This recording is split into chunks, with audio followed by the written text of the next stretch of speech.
and welcome to the review of the Grand Valley 300km race, the pre-season round for Season 2 of the GTR2 series. Wow, right, almost.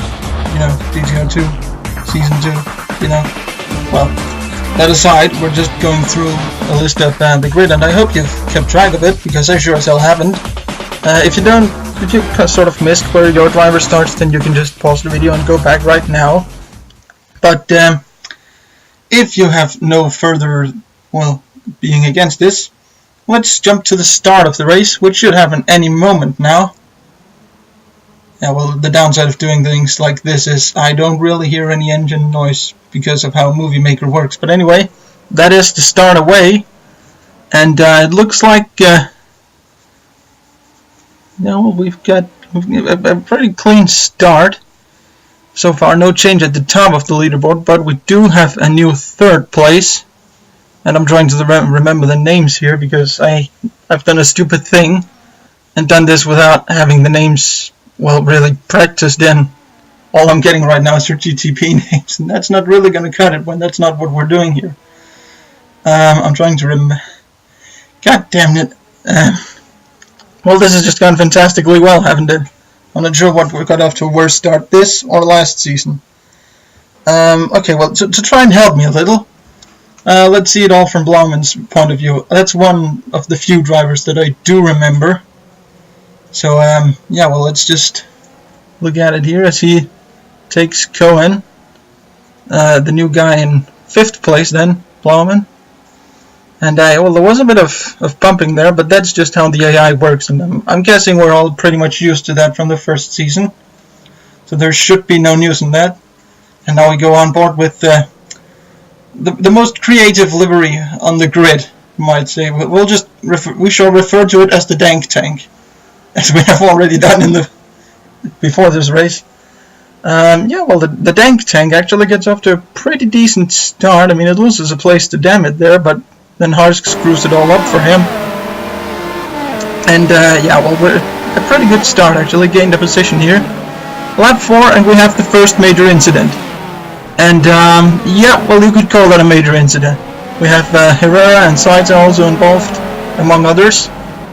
And the interesting thing here is that this is nothing to do. We have here the battle for third. No, the battle for second, sorry, as Bobby overtakes Simonson. But that crash has nothing to do with tire wear, because that's just how the AI works. They do occasionally spaz out up there. And, similar-ish story, although we are now 29 laps in.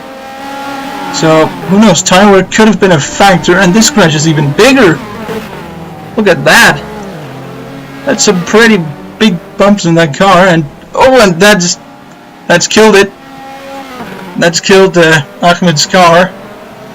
And, as we jump back to Blauman just a lap later, as you're about to see, it may have sort of killed his car too. Because, that engine's not going anywhere. Too heavy damage for that to continue. There was really not any doubt about it. And, unfortunate, but that's the way B-Spec racing works. These guys are not the least smarter than they were last year. They have learned absolutely zilch from the Valencia test race in Season 1 to now. Anyway, coming to lap 42, and we have the pit stop cycle beginning at the lead, or at the top of the table, with Bobby being the first of them to pit in, and then came all the others a few laps later, and it was kind of hard to figure out, really. And believe it or not, the guy named Banter was the first car to be set on fire. Yep, well, that's one award that's not going to be me for once. So yay, congratulations. You have just won yourself a burnt car. That would be the Hot Wheels trophy, I think. Yeah, bad jokes aside. As I said, for some reason they may have slightly miscalculated the fuel consumption, so basically everyone at the top of the leaderboard would have to go in again with a few laps to go. What we saw was Bobby, and we're now following second place at the moment, Simonson. That's a pretty big lead Bobby has got at this point, with a few laps remaining. But then again, Well, he's just been driving fantastically all over the weekend. So, well, not all over the weekend, but you get what I'm trying to say here. It's my first time in a month, damn it. So, cut me some slack. Okay? Good. I'll probably have to censor that out, but never mind. I should just stick to the racing commentary, shouldn't I?